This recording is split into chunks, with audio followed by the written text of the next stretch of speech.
7월 24일 아침 저희들에게 주신 하나님 말씀 민수기 10장 11절로 36절까지 말씀입니다.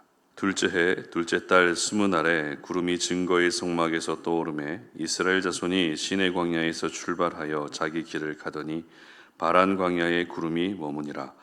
이와 같이 그들이 여호와께서 모세에게 명령하신 것을 따라 행진하기를 시작하였는데 선두로 유다 자손의 진영의 군기에 속한 자들이 그들의 진영별로 행진하였으니 유다 군대는 암미나답의 아들 나손이 이끌었고 이사갈 자손 지파의 군대는 수알의 아들 느다넬이 이끌었고 스불론 자손 지파의 군대는 헬론의 아들 엘리압이 이끌었더라. 이에 성막을 거두매 게르손 자손과 무라리 자손이 성막을 메고 출발하였으며 다음으로 르우벤 진영이 군기에 속한 자들이 그들의 진영별로 출발하였으니 르우벤의 군대는 스데울의 아들 엘리술이 이끌었고 시므온 자손 지파의 군대는 수리삿대의 아들 슬루미엘이 이끌었고 갓 자손 지파의 군대는 드우엘의 아들 엘리아삽이 이끌었더라.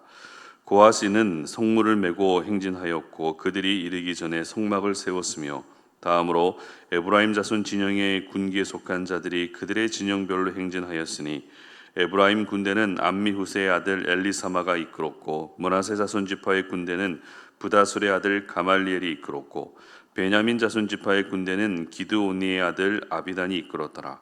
다음으로 단 자손 진영의 군기에 속한 자들이 그들의 진영별로 행진하였으니 이 군대는 모든 진영의 마지막 진영이었더라. 단 군대는 암미사떼의 아들 아히에셀이 이끌었고 아셀 자손 지파의 군대는 오그란의 아들 바기엘이 이끌었고 납달리 자손 지파의 군대는 에난의 아들 아히라가 이끌었더라.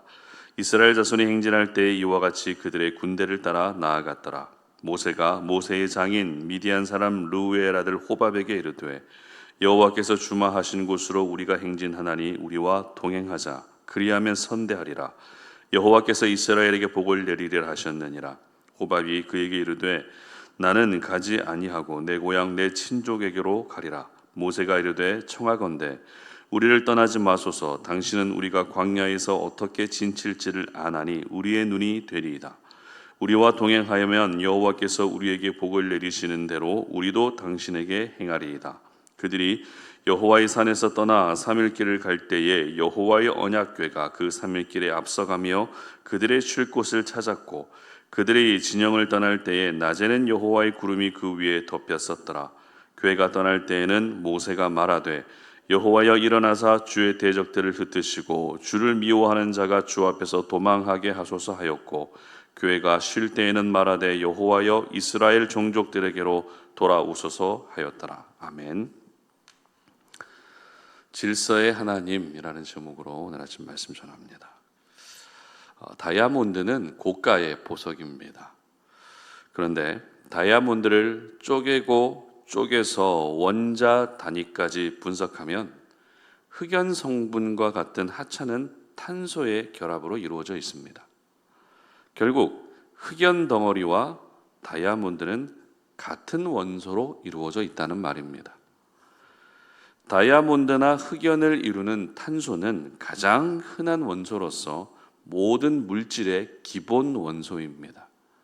그러나 이 탄소가 어떻게 배열되는지 결합 질서에 따라서 고가의 다이아몬드가 되기도 하지만 하찮은 흑연이 되기도 합니다.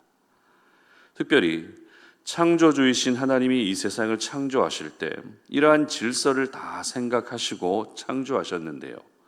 아무 생각 없이 말씀으로만 창조하신 것이 아니라 말씀으로 창조하시는 그 순간에도 각각의 생명체를 이루는 탄소의 결합 질서를 생각하시면서 창조하셨다는 것입니다. 그래서 이토록 다양한 창조물들이 만들어질 수 있었던 것입니다. 이것을 통해서 우리가 알 수 있는 사실은 우리 하나님은 질서의 하나님이라는 것이죠.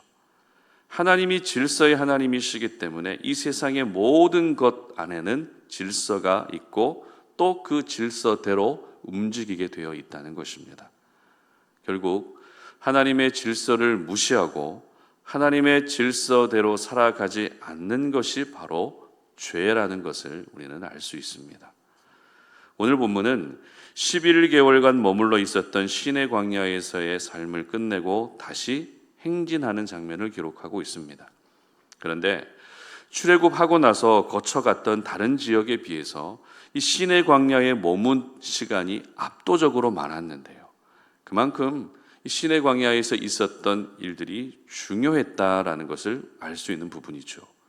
특별히 이 시내 광야에서의 11개월의 시간은 십계명도 받습니다. 여러 가지 율법도 받습니다. 그리고 성막도 만들어질 만큼 많은 일들이 있었습니다. 그러나 오늘 본문의 내용을 참고한다면 11개월간의 시내산에서의 시간은 이스라엘 백성들이 하나님의 군대로서 준비되는 시간이었습니다.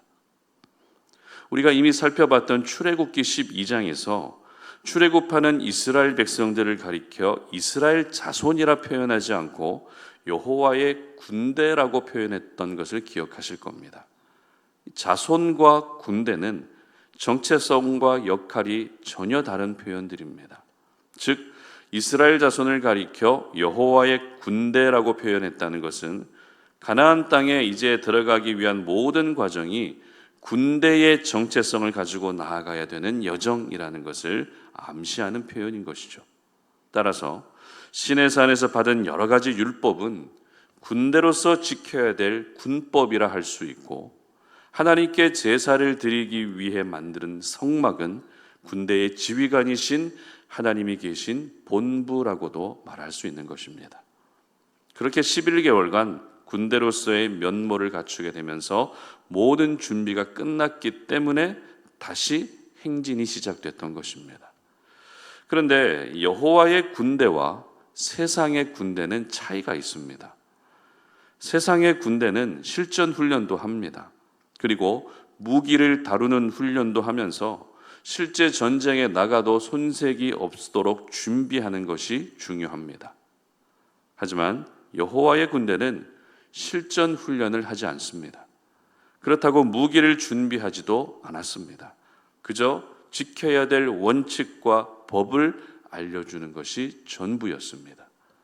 그리고 하나님이 계시는 본부, 즉 성막을 만드는 것으로 모든 준비가 끝났다는 것입니다. 무슨 말입니까? 세상의 군대는 직접 우리가 나가서 싸워야 되지만 여호와의 군대는 하나님이 대신 싸워주신다는 것입니다. 이것이 바로 여호와의 군대와 세상의 군대의 결정적인 차이입니다. 특별히 여호와의 군대로서의 면모를 갖추고 이제 행진을 시작하는 시점에서 마지막으로 구성해야 될 것이 있었는데요. 그것은 바로 행진 순서입니다. 그런데 행진 순서가 오늘 본문을 보면 굉장히 복잡한 것처럼 보입니다. 그러나 이 행진 순서를 그림으로 생각하면 아주 간단합니다. 가장 먼저는 유다 지파를 포함한 세 지파가 앞장섭니다. 그리고 그 다음으로는 레위 지파 중에서도 게르손과 므라리 자손이 성막을 들고 따라갑니다. 그리고 그 다음으로는 르우벤 지파를 포함한 세 지파가 따라가고, 또 그 다음으로는 레위 지파 중에 고핫 자손들이 성막에 들어가는 물건을 들고 따라갑니다.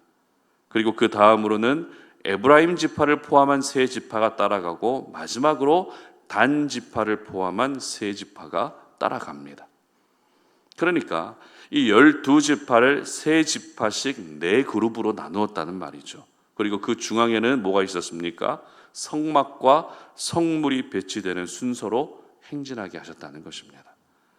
특별히 이 행진 순서에서 중요한 것은 유다 지파가 가장 앞장섰다는 것입니다.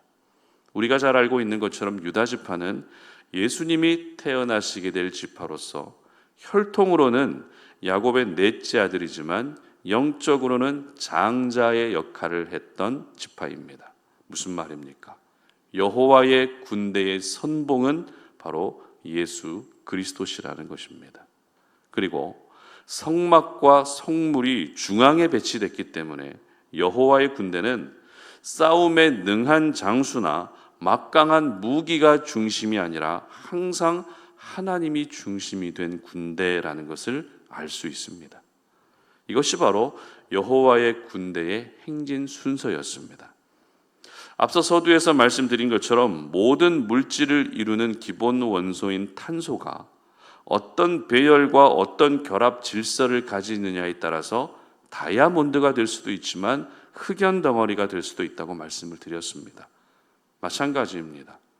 이스라엘 12지파 역시 어떤 배열로 행진 순서가 정해지고 어떤 질서로 순서가 정해지느냐에 따라서 막강한 여호와의 군대가 될 수도 있지만 반대로 하찮은 오합지졸이 될 수도 있었던 것입니다. 그런 점에서 지금까지 특별한 질서 없이 단순히 뭉쳐 다니게만 했던 이스라엘 자손이 이제는 분명한 질서를 갖춘 조직된 여호와의 군대의 모습을 갖추게 됐던 것입니다. 그리고 이어지는 말씀은 모세가 장인 호밥에게 함께 동행해 줄 것을 요청하는 내용이죠. 오늘 본문에서는 호밥이 이 모세의 요청을 수락했는지 거절했는지는 명확하게 나오지 않습니다. 그러나 이후에 사울 왕 시대에도 호밥의 후손이 이스라엘 백성과 함께 살았다라는 말씀이 나옵니다. 이것을 보게 되면 호밥이 모세의 요청을 수락했다고 보는 것이 합당합니다. 그리고 마지막으로 기록된 말씀은 어떤 말씀이죠? 구름을 통해서 인도해 주시는 하나님께 모세가 기도했다는 내용입니다. 단순하게 생각하면 백성들이 다시 행진하는 전 과정을 세밀하게 기록한 본문이라 생각할 수 있습니다. 다시 행진하는 그 과정에서 있었던 여러 가지 에피소드를 모두 기록했다라고 볼 수도 있다는 것입니다. 그러나 오늘 제목처럼 질서의 관점으로 본문을 보게 되면 모세가 장인 호밥에게 동행을 요청한 것과 구름으로 인도해 주시는 하나님께 모세가 기도한 것은 이 질서와 깊은 관련이 있다는 것을 알 수 있습니다. 모세가 장인 호밥에게 동행을 요청한 이유를 기록하고 있는 31절 말씀 보시기 바랍니다. 31절입니다. 모세가 이르되 청하건대 우리를 떠나지 마소서. 당신은 우리가 광야에서 어떻게 진칠지를 아나니 우리의 눈이 되리이다. 아멘. 모세는 장인을 단순히 가족으로서 동행해 줄 것을 요청한 것이 아니라 누구보다도 광야 생활을 잘 알고 있던 사람이 장인이었기 때문에 장인의 인생 경험과 연륜을 모두 존중해 주고 있었던 것입니다. 무슨 말입니까? 어른을 어른으로 대하는 질서를 보여주었다는 것입니다. 그리고 모세가 하나님께 기도했다는 말씀은 사실 구름으로 인도해 주시기 때문에 그냥 인도함을 받으면 됩니다. 그럼에도 불구하고 모세는 언약궤가 떠날 때에는 대적들이 우리 앞에서 도망치게 해주시고 언약궤가 쉴 때에는 우리에게 돌아오셔서 지켜주시기를 기도합니다. 다시 말해 모든 질서를 만드신 하나님께 모든 일들이 하나님의 질서 안에서 이루어지고 있음을 인정하며 질서의 하나님께 기도했다는 것입니다. 그렇습니다. 질서라는 것은 결국 하나님까지 거슬러 올라가야 되는 것입니다. 다시 말해 하나님을 하나님으로 인정하는 사람이 리더십과 어른들을 존중하는 질서의 모습을 보이게 되고 또 삶 속에서 지켜야 되는 여러 가지 사소한 질서까지도 지키게 되는 것입니다. 그러므로 먼저는 우리 하나님이 질서의 하나님이시라는 것을 기억할 수 있었으면 좋겠습니다. 그리고 하나님이 질서의 하나님이시기 때문에 하나님의 자녀인 우리가 질서를 지키며 사는 것 역시 당연하다는 것을 기억할 수 있었으면 좋겠습니다. 그래서 저와 여러분 모두가 질서를 무너뜨리고 어지럽히는 사람이 되지 마시고 무너진 질서와 어지럽혀진 질서마저도 다시 세워가는 성숙한 하나님의 사람들이 되시기를 주님의 이름으로 축복합니다. 함께 기도하겠습니다. 하나님 감사합니다. 오늘도 이 아침에 주님 앞에 나왔습니다. 오늘 주신 생명의 말씀을 기억하면서 우리 하나님이 질서의 하나님이라는 사실을 기억하고 질서의 하나님이시기 때문에 우리도 역시 이 땅을 살아갈 때 질서를 지켜야 된다는 것을 깨닫습니다. 질서를 무너뜨리는 사람 되지 않게 하시고 질서를 혼란케 하는 사람 되지 않게 하시고 오히려 무너진 질서를 바르게 세워가는 신실한 주의 백성 되게 하여 주시옵소서. 그리고 오늘 이 아침에 주님 앞에 올려드리는 모든 기도까지 주님 응답해 주셔서 우리 인생의 유일한 해답이시며 돌파구가 하나님이심을 다시 한번 고백하는 저희들 되게 하여 주시옵소서. 예수님의 이름으로 기도드립니다. 아멘.